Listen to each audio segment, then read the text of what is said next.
Selamat malam, Om Swastiastu, Assalamualaikum warahmatullahi wabarakatuh. Salam sejahtera bagi kita semua, nama budaya, salam kebajikan.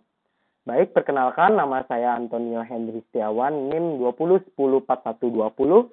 Kali ini saya akan mempresentasikan hal yang sudah saya pelajari dan pahami di mata kuliah ini di pertemuan 9 sampai dengan pertemuan 16. Yang pertama saya mendapatkan pembelajaran di pertemuan 9 sampai ke 16 itu yaitu Bootstrap. Bootstrap adalah sebuah front-end framework gratis dan open source yang digunakan untuk membantu mempercepat pengerjaan sebuah website.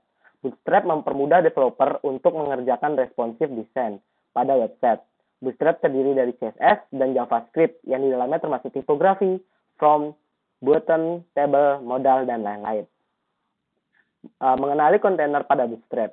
Kontainer pada Bootstrap merupakan sebuah istilah yang digunakan untuk memberikan sebuah wadah bagi konten pada HTML. Terdapat dua jenis kontainer pada Bootstrap, yaitu kontainer yang menggunakan fixed width dan kontainer fluid yang menggunakan full width.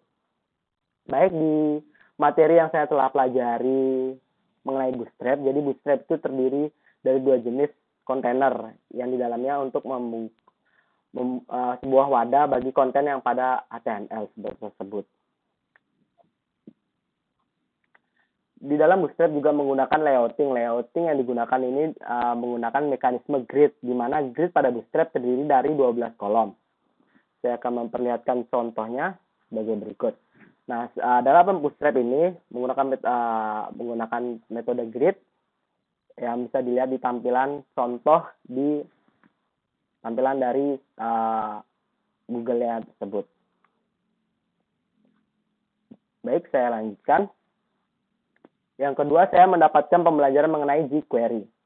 jQuery adalah JavaScript framework yang dapat membantu developer untuk menggunakan JavaScript dengan lebih mudah dan cepat. Cara menggunakan jQuery. Deklarasi jQuery library pada bagian head buat script sesuai kebutuhan. Jadi jQuery itu membuat script sesuai kebutuhan dalam pembuatan web developer seperti itu. Sintaks jQuery menggunakan selector actions, contohnya x nama kelas $ kurung buka titik 2 dot titik nama kelas petik 2 kurung tutup titik height kurung buka kurung tutup titik koma. Seperti di bawahnya juga. jQuery selector. Sama seperti CSS dan JavaScript, jQuery juga menggunakan selector untuk mengidentifikasi bagian HTML mana yang akan dipengaruhi. Jadi jQuery selector itu harus mengidentifikasi bagian HTML mana yang akan dipengaruhi. Terdapat ada 3 selektor yang pada umumnya yang digunakan, yaitu ada tag, ID, dan kelas. Seperti itu.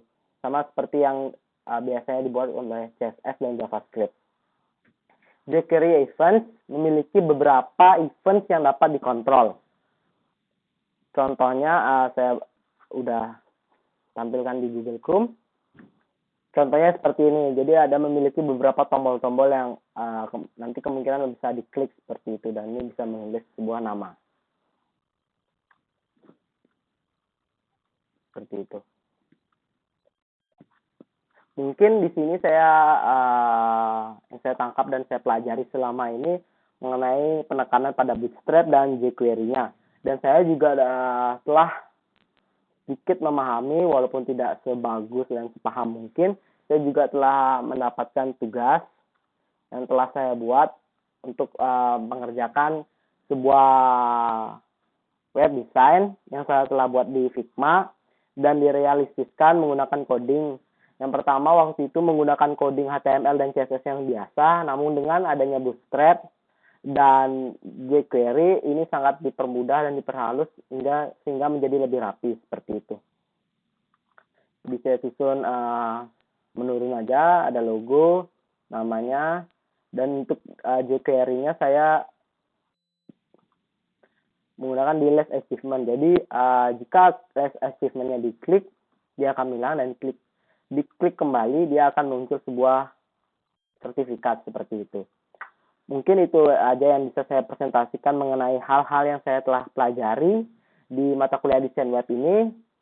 Semoga apa yang saya jelaskan dan presentasikan dapat dimengerti, dan mohon maaf jika ada kesalahan kata dan kekurangan pemahaman dari saya. Saya ucapkan terima kasih. Selamat malam. Assalamualaikum warahmatullahi wabarakatuh. Salam sejahtera bagi kita semua. Nama budaya, salam kebajikan.